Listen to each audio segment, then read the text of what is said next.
ጤና ይስጥልን የከበረ ሰላምታችን በመላው ዓለም ሆናችሁ ቃል ስፖርት ዩቲዩብ ቻናላችንን ለምትከታተሉ ውድ አድማጮቻችን ሁሉ ይድረስ ብለናል። ከእናንተ ከሆነ ቃል ስፖርት ዩቲዩብ ቻናል ለዚህም ሰዓት መርጠን ያሰናዳላችሁን ስፖርታዊ ጥንቅሮች በቅደም ተከተል እያጋራናችሁ ቆይታ የምናደርግ ይሆናል።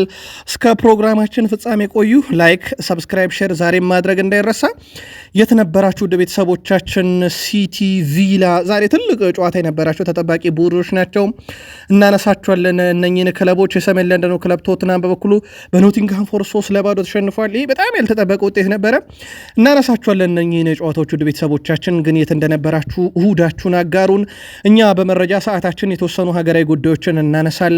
ከሀገራችን ኢትዮጵያ ወጣ ስንል አህጉራችን አፍሪካን የተመለከተ ልዩ ጥንቅር ይዘንላችኋል። አነጋጋሪ መረጃ በዛሬ መረጃ ሰዓታችንም ይዘናል። ከታላላቅ ክለቦች ባርሴሎናን በተመለከተ የ10 ቢሊዮን ዩሮ ጨረታን ጉዳይ እናነሳዋለን። ሰፊ መረጃ ይዘናል። ሪያል ማድሪድ ቤት ትልልቅ መረጃዎችን ያሰናድተናል። ከዛ ውጭ ሲደረጉ የነበሩ ጨዋታዎችና ውጤት እጃችን ላይ የደረሱትን እንነግራችኋለን። በፕሪሚየር ሊግ የመረጃ ሰዓታችን የሲቲን ድል እናነሳለን።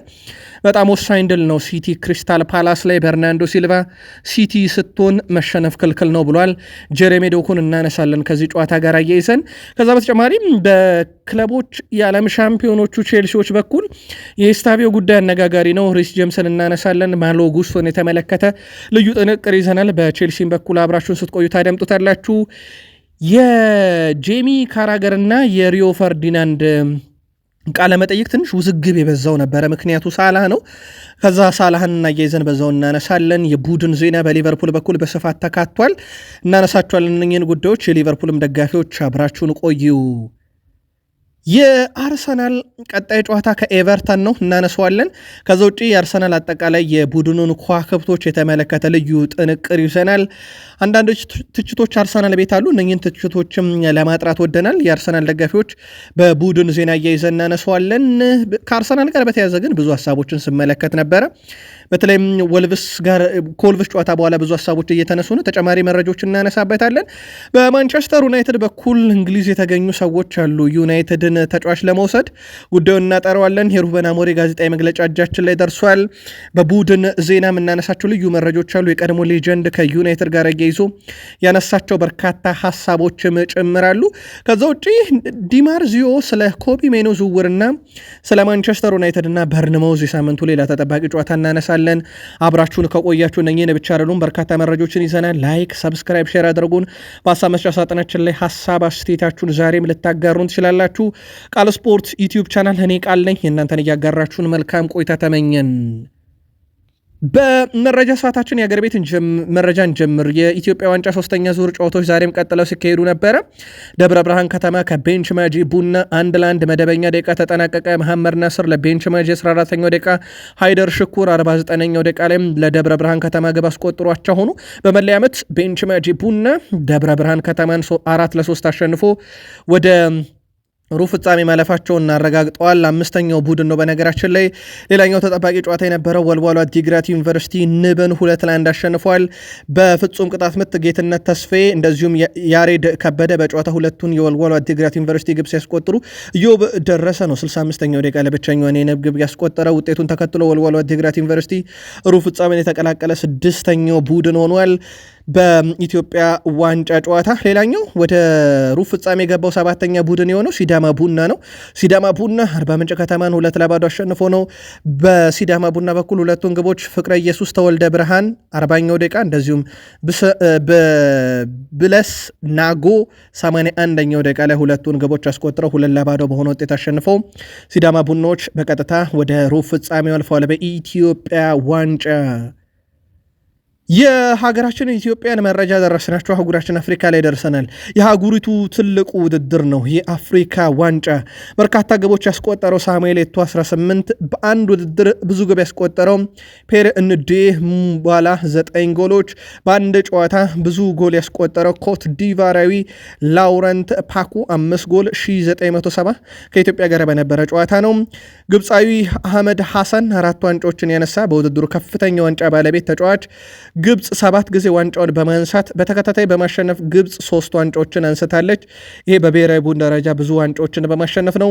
ብዙ ግብ የተቆጠረበት ጨዋታ ግብጽ ከናይጄሪያ 1963 6-3 ግብጽ ያሸነፈችበት ጨዋታ፣ ኮት ዲቫር ከኢትዮጵያ 1970 ኮት ዲቫር 6-1 ያሸነፈችበት፣ ጊኒ ከቦትስዋና 2012 ጊኒ 6-1 ያሸነፈችውን ጨዋታ እንጠቅሳለን። በርካታ ተመልካች የታደመው ተጫዋች እስካሁን ግብጽ ከካሜሩን 1986 የነበረ ጨዋታ ነው። 120 ሺህ ተመልካች ስቴዲየም ታደሙታል። ብዙ ጊዜ በመሳተፍ ግብጽ 27 ጊዜ በተከታታይ ብዙ ጊዜ ተሳተፈች። ቱኒዚያ 17 ተከታታይ ተሳትፎ ግብጽ የአፍሪካ ዋንጫን 5 ጊዜ በማዘጋጀት ብዙ ጊዜ ያዘጋጀችው ሀገር ሆነ። ውድድሩ ዘንድሮ ደግሞ በሞሮኮ የሚካሄድ ይሆናል። ታዋቂው አሜሪካዊው ስትሪመር አይሾ ስፒድ ለቀጣይ አፍሪካ ዋንጫ ውድድር ሞሮኮ እንደሚገኝ ይፋ አድርጓል። በውድድሩ ወቅት ከሞሮኮ ቱሪዝም ቢሮ ጋር በመሆን የቀጥታ ስርጭትም ለማድረግ መታቀዱ ነው የተነገረው። የሞሮኮ እግር ኳስ ፌዴሬሽን ከዚህ በፊት አይሾ ስፒድ በአፍሪካ ዋንጫ እንዲገኝ ንግግር ላይ እንደነበረ ይታወቃል። ተጽዕኖ ፈጣሪው ስትሪመር በአፍሪካ ዋንጫ እንዲገኝ የተፈለገው ውድድሩ ዓለም አቀፍ ትኩረት እንዲያገኝም ለማስቻል ነው ተብሏል። ምናልባት ይሄ የሊግ ጨዋታዎች ስለማይቋረጡ በዛ ምክንያት የአፍሪካ ዋንጫ ጨዋታዎች እይታ እንዳያጡ በማሰብ ይህንን ታዋቂ ሰው ወደ ሞሮኮ እንዲገኝ ያደርገውታል። በዛም ይገኛል ተብሏል። አውሮፓ ደረስን። ውድ ቤተሰቦቻችን ሜሲና ህንድ ጉዳይ አላበቃም። በሊዮኔል አንድሬስ ሜሲ የህንድ ዝግጅት ላይ ሁከት ያስነሱ ደጋፊዎች ስቴዲየሙን አውድመውና ዘርፈው እንደሄዱ ይታወቃል። ጉዳዩ በጣም አነጋጋሪ መሆኑን በትላንትናው መረጃችን ነግረናችሁ ነበረ። በስቴዲየሙ የነበረ አንድ ደጋፊ ደግሞ ጭራሽ ባሱን ብሎ የመጫወቻ ሜዳውን ቁራሽ ነቅሎ ተሸክሞ ይዞት ሄዷል፣ ወይም የሜዳ ሳሩን ይዞት ሄዷል። ከጋዜጠኞች ጥያቄ የቀረበለት ደጋፊው እዚህ ለመግባት $100 ነው ያስከፈሉኝ ሲል የተናገረ ሲሆን ገንዘቤን ከፍዬ ሜሲን ሳልጨብጠው አይደለም መጨበጥ በእርግጥ መች በቅጡ ሳየሁት ለዛ ማካካሻ የሆነኝ ዘንድ እቺን ሳር ነቅዬ እየወሰድኩ ነው ብሎ በግልጽ በአደባባይ ነበር የተናገረው። የስቴዲየሙ ወንበሮች ሙሉ ተነቃቅለው ሲወረወሩ እንደነበረ ተመልክተናል። ጉዳዩ ብዙ አነጋጋሪ ነው። በእርግጥ በቀጣይ መረጃዎች ላይ አንዳንድ መረጃዎችን እያጣራን ስለሆነም ይዘነው ምንመጣ ይሆናል። ብራዚላዊ የኋላ መስመር ተከላካይ ቲያጎ ሲልቫ ወደ ብሔራዊ ቡድን የመመለስ ፍላጎት እንዳለው አሳውቋል። አሁንም በ2026 ዓለም ዋንጫ ውድድር የመሳተፍ ህልም አለኝ እያለ ነው። በእርግጥ እችን ነገር ስንሰማት ውድ ቤተሰቦቻችን ከቲያጎ ሲልቫ ብቻ አይደለም ለዓለም ዋንጫ ያለፉ ሀገራትን ለመወከል በርካቶች ጥያቄ እያቀረቡ እንደሆነ ይታወቃል። በካሪም ቤንዜማ በኩል ከሰሞኑ ሰምተን ነበር። አሁን ደግሞ አንጋፋው ቲያጎ ሲልቫ ነው። አሁንም በ26 ዓለም ዋንጫ ውድድር የመሳተፍ ህልም አለኝ ብለዋል። የ41 ዓመቱ ቲያጎ ሲልቫ ባለፉት 3 ዓመታት ለብራዚል ብሔራዊ ቡድን ጥሪ ባይቀርብለትም እስካሁን በይፋ ራሱን እንዳላገለለ ይታወቃል። ወደ አሰልጣኝነት ስመጣ የራሴ ዓላማ ይኖረኛል፣ የተጫወትኩባቸውን ሁሉንም ክለቦች ማሰልጠን ፈልጋለሁ ብሏል ቲያጎ ሲልቫ። ሞር ግን ለቼልሲ ቅርብ እንደሆነ ይነገርለታል። ባርሴሎናን የተመለከተ መረጃ እናንሳ ውድ ቤተሰቦቻችን። የሳውዲው ልዑል መሐመድ ቢን ሰልማን ባርሴሎናን የመጠቅለል ፍላጎት አላቸው እየተባለ ይገኛል። ከወደ አረቡ ያሉ ባለሀብቶች ያው ከመንግስት ጋር እንኳን ጥብቅ ግንኙነት አላቸው። አሁን እንኳን ራሳቸው መንግስት ናቸው የመጡት። ኒውካስል ዩናይትድ በሲቲ በፓሪሰን ጀርሜን ኢንቨስትመንታቸውን ማየት እንችላለን። አሁን የ10 ቢሊዮን ዩሮ ጨረታ ሊያቀርቡ እቅድ አላቸው እየተባለ ነው እኚህ የሳውዲው ልዑል መሐመድ ቢን ሰልማን። ስለዚህ ባርሴሎና የመንግስት ክለብ ይሆናል ማለት ነው። ይህ ማለት ባርሴሎና አሁን የ2.5 ቢሊዮን ዩሮ ባለ ዕዳ እንደሆነ ይታወቃል። ይህንንም ዕዳውን ይከፍላሉ ተብሎ ይታሰባል። እንግዲህ በእቅዳቸው መሰረት ምናልባት ይህንን ጉዳይ ገፍተው ይሄዱበታል ወይ፣ ባርሴሎናን ባለሀብቶች ያነጋግራሉ ወይ፣ ባርሴሎና ይሸጣሉ፣ ብዙ ነገሮች ይጠብቃሉ። ከወደ ሳውዲ አረቢያ በኩል ግን ዛሬ በስፋት የተነበቡ ጋዜጦች አንደኛ ከስፖርቱ ዓለም ይዘውት የወጡት እኚህ ልዑል መሐመድ ቢን ሰልማን 10 ቢሊዮን ዩሮ ለባርሴሎና፣ ምናልባት ባርሴሎና በሳቸው ስር የሚገባ ከሆነ ወይም ይሄ በአረቡ ባለሀብት ስር የሚገባ ከሆነ እንዴት ያለ የእግር ኳስ ተቆጣጥሮ ይኖረዋል የሚለውን መልከታችሁን አጋሩን። ሮቤርት ሌዋንዶውስኪ በጉዳት ላይ እንደሚገኝ ተረጋግጧል። ወደ ቤተሰቦቻችን ሃንሲ ፍሊክም ጥሩ ስሜት እየተሰማው አይደለም ብለዋል። በተጫዋቹ ጉዳይ ላይ መቼ እንደሚመለስ ማረጋገጫ አልሰጡም። ያው ይህ የመጨረሻ ዓመቱ እንደሆነ ይጠበቃል። በእርግጥ እሱም ኮንትራቱን ደሞዝ ቀንሶ የመጫወት ፍላጎት ቢኖረውም ግን ያንን ይፈቅዳሉ ተብሎ እስካሁን አልተገለጸም። ስለዚህ በሮቤርት ሌዋንዶውስኪ በኩል ምናልባት የመጨረሻ ዓመቱ ነው። ከባርሴሎና ጋር በተያዘ ምናልባት ሌላ ልንጨምረው የምንችለው መረጃ የላሚን ያማልን ጉዳይ ነው። ላሚን ያማል በ2025 እስከዚህ ሰዓት ድረስ ውድ ቤተሰቦቻችን ወይም እስከ ዲሴምበር 14 2025 በፈረንጆች አቆጣጠር በመላው አውሮፓ የላሚን ያማልን 10 ቁጥር መለያ ያክል የተሸጠ የለም። በአውሮፓ ውስጥ ዝነኛውም ተጫዋች ሆኗል። ከሜዳም ውጪ ያው ሜዳ ላይ ያለው ተጽዕኖ ምንም ጥያቄ የለውም የላሚን ያማል። አሁን ደግሞ ከሜዳ ውጪ ወሳኝ ተጫዋች ሆኗል። የመለያ ሽያጩም ቁጥር ከየትኛውም ተጫዋች የላቀም ሆኗል። በባርሴሎና በሪያል ማድሪድ በኩል ውድ ቤተሰቦቻችን ሪያል ማድሪድ ከዛሬ ጀምሮ የክለቦች ዓለም ዋንጫ ኢንተርናሽናል ካፕ ዊነርን ደረቱ ላይ አድርጎ አይገባም። የመጨረሻ ቀኑ ተጠናቋል። ስለዚህ ከቀጣይ ሳምንት ጀምሮ ሪያል ማድሪድ በሚያደርጋቸው የትኛውም ጨዋታ ላይ ይህንን ባጅ መጠቀም አይችልም። የተፈቀደለት እስከ ዲሴምበር 14 ድረስ ብቻ ነበረ። ስለዚህ ማድሪድ መለያው ላይ ያችን አርማ ያነሳታል። ከዛ ውጪ ዣቪ አሎንሶ ስንብት በኋላ በሪያል ማድሪድ አልጋ ወራሽ የሚሆነው ዚዳን ነው። በርካታ ስሞች ሲነሱ ነበር። በነገራችን ላይ የዣቪ አሎንሶ ስንብት እውን ከሆነ አልቫሮ አረቢዮላ ነው ይህንን ቦታ የሚረከበው በጊዜያዊነት ምናልባትም እስከ ዓመቱ መጨረሻ ወይንስ እንደተባለው እነዚህ ዲን ዚዳንን እስከ ማግባት በሚለው ጉዳይ ላይ ግን ግልጽ ነገር የለም። የዣቪ አሎንሶ ስንብት ግን እውን ሲሆን አልቫሮ አረቢዮላ የሪያል ማድሪድ ጊዜያዊ አሰልጣኝ ይሆናል። በስፔን ላሊጋ ይህን መረጃ ለእናንተ ስናደርስ ተጠናቆ ውጤት እጃችን ላይ ደረሰው። ውድ ቤተሰቦቻችን የሴቪያና የሪያል ኦቪድ ጨዋታ ነው። ጨዋታው 4-0 በሆነ ውጤት ሴቪያ ድል አድርጎታል። 4ኛው ደቂቃ ላይ አዳምስ፣ 22ኛው ደቂቃ ላይ ሶ፣ 51ኛው ደቂቃ ላይ ሜንዲ፣ 89ኛው ደቂቃ ላይ እጅኩ ግብ አስቆጥሮ ጨዋታውን 4-0 በሆነ ውጤት እንደዚሁ ድል አድርገዋል ሴቪያዎች። ሌላ ተጠናቆ ውጤት እጃችን ላይ ደረሰው በጣሊያን ሴሪ አንድ መርሃ ግብር ውጤት እጃችን ላይ ደርሷል። በጣሊያን ሴሪ መርሃ ግብር ኤስ ሚላን ከሳሱሎ ጋር ያደረጉትን ጨዋታ 2-2 በሆነ አቻ ውጤት ነው ያጠናቀቁት። በዚህኛው መርሃ ግብር ነጥብ ጥለዋል። ኤስ ሚላን ግቦችን በአቻነት ደረጃ ያስቆጠረው 34ኛውና እንደዚሁም 47ኛው ደቂቃ ላይ ባርቴ ሳጌ ነው ያስቆጠረላቸው። በሳሱሎ በኩል ኮኔና ላውሬንቴ ሁለቱን ግቦች 13ኛውና 77ኛው ደቂቃ ላይ እንደዚሁ ማስቆጠር ችሏል። ኤስ ሚላን 32 ነጥብ፣ ሳሱሎ 21 ነጥብ ደረሱ። ቀጣይ ሳምንት እሁድ ኤስ ሚላን ከሄላስ ቬሮና፣ እሁድ ሳሱሎ ከቶሪኖ ጋር ጨዋታቸውን እንደዚሁ የሚያከናውን ይሆናል። ናፖሊ በጣም ትልቅ ነጥብ ነው የጣለው። ውድ ቤተሰቦቻችን 0-0 በሆናቸው ውጤት ነው የተጠናቀቀው። ከዩዲኒዜ ጋር ጨዋታ ነበራቸው፣ ያውም በዩዲኒዜ ሜዳ ነበር። በእርግጥ ጨዋታው ናፖሊ ነጥብ ጥሏል። 0-0 በሆናቸው ውጤቱ ወጥቷል። የስፔን ላሊጋ፣ የጣሊያን ሴሪ፣ ጀርመን ቡንደስሊጋ አጠቃላይ መርሃ ግብሮች ውጤትን በተመለከተ ውድ ቤተሰቦቻችን ሰኞ ማለዳ በሚኖረን የስፖርት ጥንቅር ላይ ከነ ደረጃ ሰንጠረዡ የምናስታውሳቸው ይሆናል። ለዚህ ሰዓት ግን በጨዋታ ደረጃ ተጠናቀ ውጤት እጃችን ላይ ደርሶ ይህን መረጃ ስናቀርብላችሁ እነኚህ ነበሩ። ወደ ሌሎች አጫጭር ስፖርታዊ መረጃዎቻችን እንሻገር። ሮድሪጎ ዲ ፓውል በአሜሪካው ኢንተር ሚያሚ የውሰት ውሉን ወደ ቋሚነት ለመቀየር ድርድር ላይ ነው ብያችሁ ነበረ ከሰሞኑ። አሁን በወጡ መረጃዎች መሰረት ለአትሌቲኮ ማድሪድ 15 ሚሊዮን ነው ለዝውውሩ በመክፈል ቋሚ እንደሚያደርጉት ተረጋግጧል። ሮድሪጎ ዲ ፓውልም ፈቃደኛ ሆኗል። ስለዚህ ዝውውሩ እንደተጠናቀቀ ይቆጠራል ብሏል ፋብሪዚዮ ሮማኖ። ሊዮኔል አንድሬስ ሜሲ የቅርብ ጓደኛ እንደሆነ ይነገርለታል። ስለዚህ አብረው ይቆያሉ ማለት ነው። ቃል ስፖርት ዩቲዩብ ቻናል በሰሞኑ በሐዋሳ ሆነን መረጃዎችን ለእናንተ ውድ አድማጮቻችን እያደረሰ እንደሆነ ይታወቃል። ከተወዳጁ የእንግሊዝ ፕሪሚየር ሊግ ወዳገኘናቸው ተጨማሪ ስፖርታዊ ጥንቅሮቻችን ደግሞ እንሻገር። ከፕሪሚየር ሊግ የመረጃ ሰዓታችን ጋር ስትቆዩ ላይክ፣ ሰብስክራይብ እና ሼር እያረጋችሁን አብራችሁን እንድትቆዩ በአክብሮት ጋበዝን። በተወዳጁ የእንግሊዝ ፕሪሚየር ሊግ በርከት ያሉ መርሃ ግብሮችን ተመለከትን። የመጀመሪያው ልናነሳው የወደድነው ጨዋታ ዌስትሃም ዩናይትድ እና አስቶን ቪላ ያደረጉት ጨዋታ ነበረ። ዌስትሃም ይመራ ነበረ። ገና በእንግሊዝ ፕሪሚየር ሊግ ሪከርድ የሆነች ግብ ፈርናንዴዝ አስቆጠረ። በጣም ፈጣኗ ግብ ናት በነገራችን ላይ በዚህ ዓመት የተቆጠረች። እንደውም በግብ ደረጃ የሁጎ ኤኬቴኬ ግብ ቀድሞት ነበረ ይህንን ግብ እንደሚታወቀው።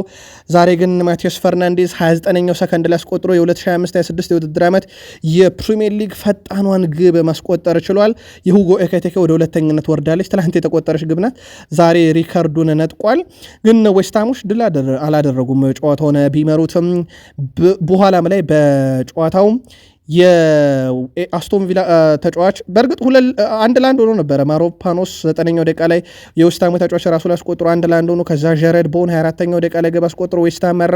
ከረፍት በኋላ ለአስቶን ቪላ የማሸነፊያ ግቦችን ሮጀርስ 50ኛውና 80ኛው ደቂቃ ላይ አስቆጥሮ አስቶን ቪላ ዌስትሃም ዩናይትድን ለንደን ስቴዲየም ድረስ ሄዶ ከመመራት 3-2 አሸንፏል። ይሄ የሰንደርላንድ እና የኒካስል ጨዋታ ብዙ እንልበታለን። በጣም ትልቁ ጨዋታ ግን ነበረ በእንግሊዝ ምድር ላይ። ጨዋታው በብዙ ተጠብቋል። ያልተጠበቀ ውጤት ነው የተመዘገበው። ያልተጠበቀ ጎል አስቆጠር ያየንበት። ሰንደርላንድ 1-0 በሆነ ውጤት ኒካስልን አሸንፎታል። ሰንደርላንድ ነው ድል ያደረገው። ውድ ቤተሰቦቻችን ግን በጣም የሚያስገርመው ነገር የሰንደርላንድን ግብ ያስቆጠረው የኒካስሉ አጥቂ ኒክ ቮልትሜድ 46ኛው ደቂቃ ላይ በራሱ መረብ ላይ ያስቆጠረው። ጨዋታው 1-0 በሰንደርላንድ አሸናፊነት ተጠናቀቀ። ይህን ጨዋታ ግን ሰፊ መረጃ በቀጣይ የስፖርት የመረጃ ሰዓታችን ይዘንበት እንመጣለን። ሌላው ያልተጠበቀ ውጤት የተመዘገበው ሲቲ ግራውንድ ላይ ኖቲንግሃም ፎረስት ከቶትናም ያደረጉት ጨዋታ ነበረ። በውጤት ደረጃ ኖቲንግሃም ፎረስት 3-0 አሸነፈ። ኦዶይ 28ኛው እና 50ኛው ደቂቃ ላይ እንደዚሁ ሳንጋሬ 79ኛው ደቂቃ ላይ ሶስቱን የኖቲንግሃም ፎረስት የማሸነፊያ ግቦች አስቆጥረዋል። ብዙ የተጠበቀ ውጤት አይደለም። የቶማስ ፍራንክን ቆይታ ራሱ አደጋ ላይ የሚጥል አይነት ውጤት ነው የተመዘገበው። የቡድኑ ወሳኝ ተጫዋቾች እንግዲህ ይህንን ውጤት ለመቀየር ያደረጉት ጥረት አልተሳካላቸውም። በቶትናም በኩል ምናልባት ቀጣይ ጣፈንታ የቶማስ ፍራንክ ስንብት ይሆን እያሉ ነው በርካቶች። ያልተጠበቀ ውጤት ነበረ በሲቲ ግራውንድ የተመዘገበው። ሴል ሀረስት ፓርክ ለሲቲ ይፈትናል ተብሎ ተጠብቆ ነበረ። ሲቲ ግን ጨዋታውን ቀለል አድርጎ 3-0 በሆነ ውጤት አሸንፏል። ልማደኛው ኤርሊንግ ብሮታላንድ 41ኛውና 88ኛው ደቂቃ ላይ 2 ግቦችን አስቆጠረ። ቀሪዋን ግብ የወቅቱ ኮከባቸው ፊል ፎደን 69ኛው ደቂቃ ላይ አስቆጠረ። ሲቲ ጨዋታውን 3-0 በሆነ ውጤት አሸንፎ ድፍን 3 ነጥብ ከወሰደ በኋላ ከአርሰናል ጋር የነበራቸውን የነጥብ ልዩነት መልሶ ወደ 2 ዝቅ አድርጎታል። ፎደን በውድድር ዓመቱ 15ኛ ጎል ተሳትፎን ነው በነገራችን ላይ ያደረገው 10 ጎል 5 አሲስት። ሌላ በጣም አስደናቂ ተጫዋች እያየን ነው። ምናልባት ሃላንድ በድጋሚ ሊሸፍኑ ይችላል ይህንን ተጫዋች፣ ግን ፎደንም ቀላል ቁጥር አይደለም። ሃላንድ በሊጉ 17ኛ ጎሉን አስቆጥሯል። በውድድር ዓመቱ ያደረጋቸው የግብ ተሳትፎን መጠን አጠቃላይ ወደ 36 አካባቢ ከፍ ያደረገበት ነው። በጣም አስደናቂ ምሽት ለማንቸስተር ሲቲዎች። የማንቸስተር ሲቲው የፊት መስመር ተጫዋች ጄሬሚ ዶኩ ጉዳት እንዳጋጠመው አሰልጣኝ ፔፕ ጋርዲዮላ ይፋ አድርገዋል። ተጫዋቹ ክሪስታል ፓላስን በሚገጥመው የማንቸስተር ሲቲ ስብስብ ውስጥ ያልተካተተውን በዚህ ምክንያት እንደሆነ ታውቋል። እሱ ያለውን አቅም የምናጣው ይሆናል፣ ነገር ግን በሌሎች ተጫዋቾች እንተካዋለን። ቀጣይ መች እንደሚመጣ አላውቅም ብለዋል። በቡድን ውስጥ ግን ጥራት ያላቸው በርካታ ተጫዋቾች ስላሉን በእነኛ እናካክሳለን ብለዋል። በጉዳቱ ዙሪያ ተጨማሪ መረጃዎችን ወይም በህመሙ ዙሪያ ተጨማሪ መረጃዎችን እያጠራ እንገኛለን። ምናልባትም ከህመም ጋርም በተያያዘ ነው እየተባለ ይገኛል። እናም በአመት ውስጥ የጉዳት መጠንም በሲቲም ቤት አሁን ቀስ እያለ ቁጥሩ እየጨመረ መጥቷል። የሲቲው ኮከብ ተጫዋች እንግዲህ በበርናንዶ ሲልቫ በኩል ማለት ነው የማንቸስተር ሲቲ ክለብ ተጫዋች ስትሆን አለማሸነፍ ክልክል ነው ያለው። መሸነፍ አይደለም ውድ ቤተሰቦች፣ አለማሸነፍ ክልክል ነው። አቻ መውጣት ራሱ የሲቲ ተጫዋች ሆነ የሚፈቀር ነገር አይደለም ሲል ተደምጧል። የሲቲ ደጋፊዎች ምልከታችሁን አጋሩን። ሲቲ አሁን በትክክል የዋንጫ ተፎካካሪ ሆናል ብላችሁ የምታምኑበት ሰዓት ደርሷል ወይ? ምልከታችሁን አጋሩን። በሲቲ ጉዳይ ተጨማሪ መረጃ በቀጣይ ስፖርት የመረጃ ሰዓታችን እናካትተዋለን። ኤስታቪዮ 22 ደቂቃዎችን ባለፉት 3 ጨዋታም ተጫውቷል። ይሄ በጣም ዝቅ ያለ ቁጥር ነው ውድ ቤተሰቦቻችን። እየተጫወተ የሚገኘው ኦልሞስት 7 ደቂቃ እንደማለት ነው በጨዋታ በአማካይ የሚያገኘው። ፖል ሜርሰን በጣም አዝኛለሁ ብሏል። ተጫዋቹ በቂ የመሰለፍ ደቂቃዎችን ባለማግኘቱ፣ ምክንያቱም ምርጥ ስለሆነ ደቂቃዎችን ማግኘት አለበት ብዬ አስባለሁ ብሏል። ነገር ግን ቼልሲዎች ደግሞ በጣም ምቾት ተሰምቷቸው ጨዋታን እያሸነፉ ስለሆነ ምናልባት እንደ ቡድን ቼልሲ ስለሚቀድም የቼልሲ ድል ይታያል። ግን ኤስታቪዮ መጫወት ይገባው ነበረ፣ ባለመጫወቱ እኔ ቅር ተሰኝቻለሁ ብሏል። ምናልባት የኮል ፓልመር መምጣት በመጣበት ግብ ማስቆጠር የኤስታቪዮን ቦታ ማጣት እውን እያደረገው የመጣ ይመስላችኋል ወይ? እና መሰለፍስ አይገባውም ወይ? ምልከታችሁን ግን በዚህ ጉዳይ ቼልሲያን አጋሩን። ሪስ ጄምስ ከ2 ዓመት በኋላ ለመጀመሪያ ጊዜ 3 ተከታታይ ጨዋታ ሙሉ 90 ደቂቃ ተጫወተ። ሪስ ጄምስ ጉዳት የሚባል ነገር ካስተናገደ 1 ዓመት ከ2 ወር አካባቢ ሆነው። ይሄ በሪስ ጄምስ ያየነው ሌላ ትልቅ ቁጥር ነው። በእርግጥ ሪስ ጄምስ ቦታ ቀይሯል። ከቅርብ ጊዜ ወዲህ ያስተውላችሁ ከሆነ ከቀኝ ተከላካይ ይሄ የመስመር ተከላካይነት ወደ 6 ቁጥር ሚና ተቀይሯል። የሱም ቦታ ደግሞ ማሎ ጉስቶ ተከቶ እየተጫወተ ነው። ማሎ ጉስቶ ሲወጣ ደግሞ ወደ ተፈጥሯዊ ቦታ ይመለሳል። ማሬስካ አዲስ ለተጫዋቹ አገኘውለት ያሉት ቦታ ነው። በእርግጥ ቶማስ ቱዌል ፈጽሞ እዛ ጋር ልጠቀመው ሪስ ጄምስ ትክክለኛ ቦታ የቀኝ ተመላላሽ ነው ማለታቸው ይታወቃል። ማሎ ጉስቶን ካነሳን አይቀር ማሎ ጉስቶ ግብ አስቆጠረ፣ አሲስት አደረገ። በዚህ ሳምንት 2-0 ሲያሸንፉ ኤቨርተንን ለመጀመሪያ ጊዜ ነው በፕሪሚየር ሊግ ማሎ ጉስቶ ግብም አስቆጥሮ አሲስትም አድርጎ ከሜዳ የወጣበት ጨዋታ። ፊፋ የከፈለ ደሞዝ ነው ዝም ያስባለ ብሎታል ጄሚ ካራገር። ይሄን የሚለው ለቀድሞ ዩናይትድ ሰው ሪዮ ፈርዲናንድ ነው። በማህበራዊ ትስስር ገጹም የሊቨርፑልን ታሪካዊ ተጫዋች ጄሚ ካራገርም ስለ ሳላህ ቆይታ አውርቶት ነበረ። ሪዮ ፈርዲናንድ ደጋፊዎች የሳላን ድምፅ እየጠሩ ሲዘምሩ ነበር። ጄሚ ካራገር ወይ የምትለው ነገር አለ ሆይ ይለዋል የዩናይትዱ ሌጀንድ ሪዮ ፈርዲናንድ። ጄሚ ካራገርም ይመልሳል። ጄሚ ካራገር በምላሹ ሳላህ ተቀይሮ ከገባ በኋላ ምርጥ ነበር ብሏል። የሰሞኑ የጄሚ ካራገር ሀሳብ ታውቁታላችሁ። አክሎም ይላል ግን እሱም በሳላህ የቀረበበትን ትችት ለማካካስ ይመስላል ጄሚ ካራገር ለሪዮ ፈርዲናንድ አንድ ጥያቄ ጣል ያደርግለታል። አንተም በዓለም ዋንጫ ትኬት ዋጋ ጭማሪ ዙሪያ አልተገረምክም ወይ በማለት ጠይቆታል። የህዝብ የሆነ ሰው ፊፋና ጃኒ ኢንፋንቲኖ መተቸት አለብህ ወይንስ ምድብ ድልድሉ ላይ የተከፈለ ገንዘብ አፈን አዘግቶታል ብሎ ሪዮ ፈርዲናንድንም ተችቶታል። በሁለቱም መካከል የነበረው ቆይታ ውዝግብ ጣል ያደረገበት ነበረ። ስለዚህ ጄሚ ካራገር ሳላህ ላይ በቀረበው ትችት ሪዮ ፈርዲናንድ ሲተቸው፣ ጄሚ ካራገር ደግሞ ሪዮ ፈርዲናንድን አንተ ደግሞ ጸጥ ያልከው የፊፋ የተከፈለ ገንዘብ ነው ብሏል። እንደሚታወቀው የዩናይትድ ሌጀንድ ሪዮ ፈርዲናንድ የፊፋ ዕጣ ማውጣት ስነ ስርዓት ላይ ዋና መሪ እንደነበር ይታወቃል። ሳላህን ስላነሳን የሳላህን መረጃ እንቀጥል። አርኔ ስሎት ከአፍሪካ ዋንጫ ውድድር በኋላ ሳላህ ወደ ክለቤ ተመልሶ እንዲያገለግል እፈልጋለሁ፣ የእሱ ብቃት ያስፈልገናል ሲሉ ተደምጧል። ያው በሁለቱ መካከል አንጻራዊ ሰላም ተመልክተናል። ሳላህም ደስተኛ ሆኖ ታይቷል ተቀይሮ ቢገባም። ሌላ ሊቨርፑል ቤት ልናነሳው የምንወደው በዚህ ውድድር ዘመን ለሊቨርፑል በሁሉም ውድድሮች እንደ ሁጎ ኤኪቲኬ ብዙ ጎሎችን ያስቆጠረ የለም። 10 ደርሷል። በዚህ ሳምንት ድል ሲያደርጉ ሊቨርፑሎች ሁለቱንም ግብ ሁጎ ኤኪቲኬ እንዳስቆጠረላቸው ይታወቃል። በቡድን ውስጥ አሁን ምናልባትም የኢሳቅ ወቅታዊ ብቃት ጥሩ አይደለምና ጉዳትም ነበረበት። ሁጎ ኤኪቲኬ ዳግም ቋሚነቱን የሚያስጠብቅበት አይነት አቋም ላይ ይገኛል። በአእምሮ ውስጥ አንድ ግብ ብቻ ነበረኝ፣ እሱም ለሊቨርፑል መጫወት። አሁን ላይ እያደረግኩት ያለውትም ይሄን ነው። እንዲህ በመሆኑም በእኔ በኩል በጣም ደስተኛ ነኝ ብለዋል። ለዚህ ክለብ 200 ጨዋታዎችን አድርጌያለሁ፣ ከዚህ በኋላ ግን ብዙ ይቀሩኛል ብለዋል። ከርቲስ ጆንስ ለሊቨርፑል 200ኛ ጨዋታውን እንዳደረገ ነግሬያችሁ ነበረ። ሌላኛው ቨርጅል ቫን ዳይክ ነው። ቨርጅል ቫን ዳይክ በቡድኔ በጣም ደስተኛ ነኝ ብሏል። ቡድኑ ገና ከዚህ በላይ መሻሻል ይችላል ብሏል። አቅም ያለው ብዙ ወጣት ተጫዋቾች፣ ብዙ ልምድ ያላቸው ተጫዋቾች አሉ። ያንን ተጠቅመን ቡድኑን ከዚህ በላይ እናሻሽላቸዋለን ብሏል። አንደኛው ልምድ የሳላህን ያነሳው፣ ሳላህን በቡድኑ እንዲቆይ ነግሬዋለሁ፣ ሌላውን ግን ልነግርህ አልፈልግም ብሏል። ለጋዜጠኛ ያወራነውን ነገር ከሱ ጋር እሱ ከቡድኑ መሪዎች አንዱ ስለሆነ በዚህ እንዲቆይ አብሬው እንዲጫወት ፈልጋለሁ። ግን እውነት አሁን ወደ አፍሪካ ዋንጫ ይሄዳል፣ ሲመለስ ግን ለዚሁ ቡድን ይጫወታል። የኔ ፍላጎት የሳላህ በሊቨርፑል መቆየት ነው ብሏል። አብረው ኮንትራታቸውን በቅርቡ እንደፈረሙ ይታወቃል።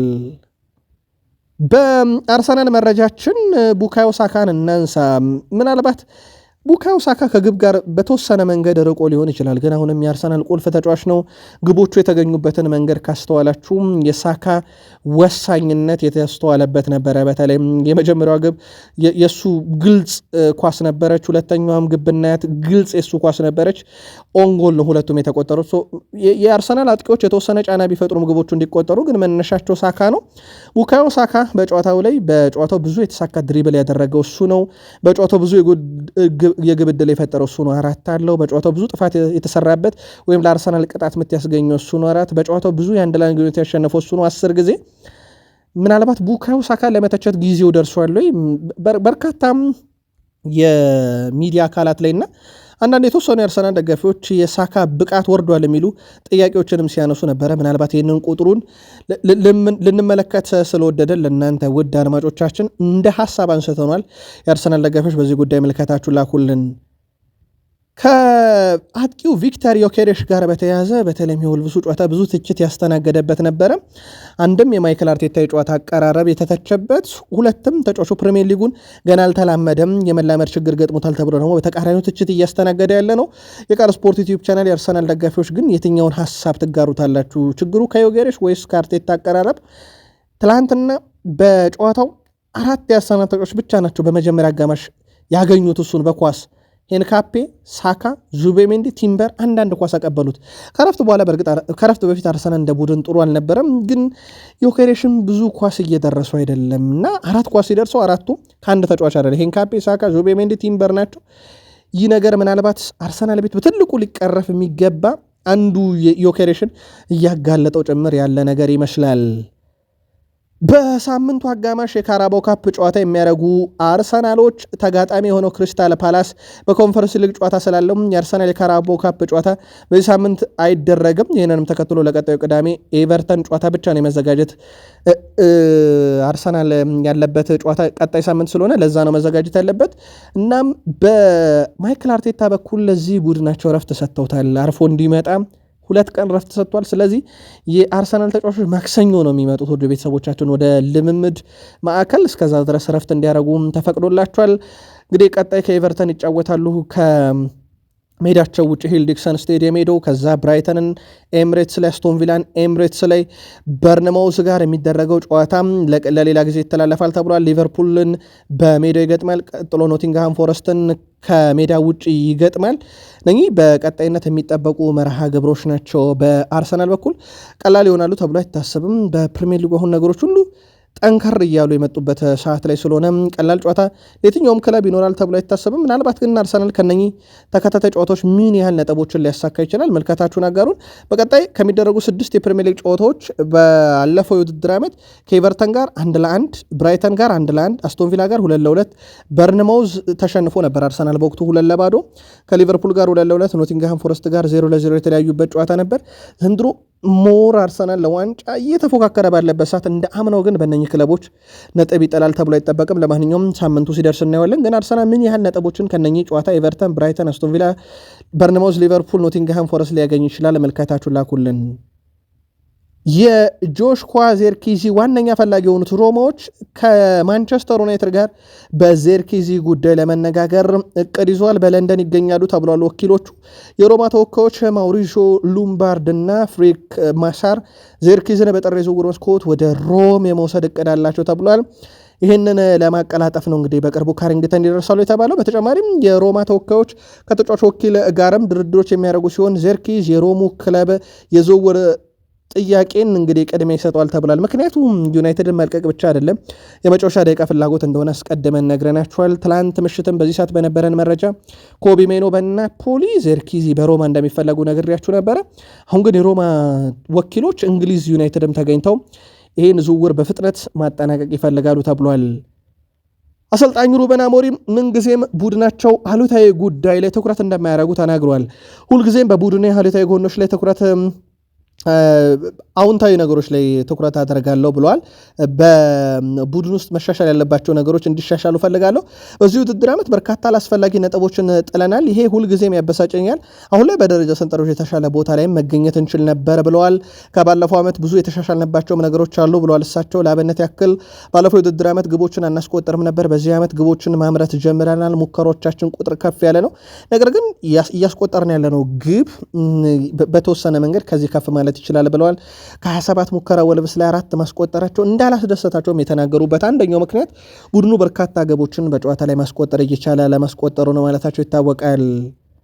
ሌጀንድ ኒማንያ ቪዲች እኔ እንደማስበው የማንቸስተር ዩናይትድ ምርጡ የኋላ ደጀን ዲላይት ነው ብሏል። እናም ወጥነት ቁልፍ ነገር ይመስለኛል። ለማንቸስተር ዩናይትድ መጫወት የምትፈልግ ከሆነ ከሳምንት ሳምንት ወጥ መሆን ያለብህ ብሏል። አንድ ጨዋታ ላይ ጥሩ ሆነ 2 ጨዋታ ላይ መጥፎ መሆን አያስኬድም ብሏል። ግን በዚህ ደረጃ አሁን ማቲያስ ዲላይት ጥሩ ነው ብሏል። ዩናይትድ አንዱ በተከላካይ በዚህ ቦታ ላይ በማቲያስ ዲላይት በሌኔሮ በቋሚነት እንዳይጫወት የተቸገረው ነገር የጉዳት ሁኔታ እንደሆነ ይታወቃል። ሌላው የዚህ ተጫዋች የቀድሞ ተጫዋች ኒማንያ ቪዲች ሀሳብ የሩበን አሞሪም የዚህ ሲዝን ዓላማ በአውሮፓ ውድድር ለመሳተፍ የሚያስችል ቦታ ይዞ ማጠናቀቅ ይመስለኛል። እናም ያንን የማድረግም አቅም ያለው ብሏል። ሌላ ያነሳው ጉዳይ ስለ ሃይደን ኤቨን ነው። ዩሮ በሊል ላይ በጣም ድንቅ ነበረ። በዩናይትድም ያንን እያደረገ ይመስለኛል። ግን አሁን የሃይደን ሄቨንን ጉዳይ ካየን ለእኔ ግን ማንም ዝግጁ ያልሆነለት ተጫዋች ሄቨን ነው ብሏል። ምንም ድራማ ሳይሰራ እና ፍርሃት ሳይሰማው በአንድ ኳስ መስመሮችን ጥሶ ማለፍ የሚችል ግን ብዙ ያልተወራለት ተጫዋች ብሎታል ሃይደን ሄቨንን። በቡድን ውስጥ በርካታ ስመጥር ተከላካዮች አሉ። አብዛኞቹ አጥቂዎችም እንግዲህ በቡድን ውስጥ በራስ መተማመናቸው ላይ ጥያቄ ያለኝ በእድሜ ደረጃ ወጣቶቹን ማለቱ ነው። ወጣቶቹ ላይ በራስ መተማመናቸው ላይ ጥያቄ ያለኝ፣ ከወጣቶቹ ግን የዚህ ተጫዋች በተለይም የሃይደን ኤቨን በራስ መተማመን እኔ በትልቁ ነው የማየው ብለዋል። በተለይም ከሌኒየሮም ከሌሎችም ተከላካዮች ከወጣቶቹ በጣም የተሻለ ነው ብለዋል። አርሰናል በቀላሉ ነው የለቀቁት። ማንቸስተር ዩናይትድ ሃይደን ኤቨንን በማግኘቱ በጣም እድለኛ ነው ሲል ተደምጧል። ሜኑ ቅድሚያ የሚሰጠው ለናፖሊ እንደሆነ መረጃዎች እየወጡ ይገኛሉ። ነገር ግን ከዩናይትድ ጋር ስምነት መድረስ አለባቸው። ራሱ ኮቢ ሜኑ ናፖሊ መድረስ አለባቸው። ግን ኮቢ ሜኑ ዩናይትድን ከለቀቀ መዳረሻው ናፖሊ መሆኑን ለቅርብ ሰዎች ያሳውቋል እየተባለ ነው። ነገር ግን ሜኑ የናፖሊ ስፖርቲንግ ዳይሬክተር የመጀመሪያው ኢላማ መሆኑን ሲታወቅ ብቸኛው ግን አይደለም ተብሏል። ሜኑ፣ ማክቶሚኒ፣ ሆይሉንድ በናፖሊ ጥሩ ናቸው። ያንን እንደ ጥሩ ምሳሌ ወስዶታል ነው የተባለውና ዝውውሩ ወደ ናፖሊ ከሆነ ፍቃድ ሊሰጥ የሚችልበት ሰፊ እድል አለ እየተባለ ነው። ምናልባት የአፍሪካ ዋንጫ ጉዳይ ካልያዘው በቀጣይ ቀናት እናየዋለን። የዚህ ሳምንት የዩናይትድ ጨዋታ እንደሚታወቀው በፕሪሚየር ሊጉ በርነማውዝ ነው የሚገጥሙት። ጥሩ ጓደኛሞች ነን እያለ ይገኛል ሌኒየሮ። ፈረንሳዊ የማንቸስተር ዩናይትድ ተከላካይ ሌኒየሮ በዕለተ ሰኞ ምሽት የቀድሞ የቡድን አጋሩን ባፎዴ ዲያኬቴን ይገጥማል። ሁለት ተጫዋቾች ከዚህ ቀደም በፈረንሳዊ ክለብ ሊል በጋራ ተጫውተዋል።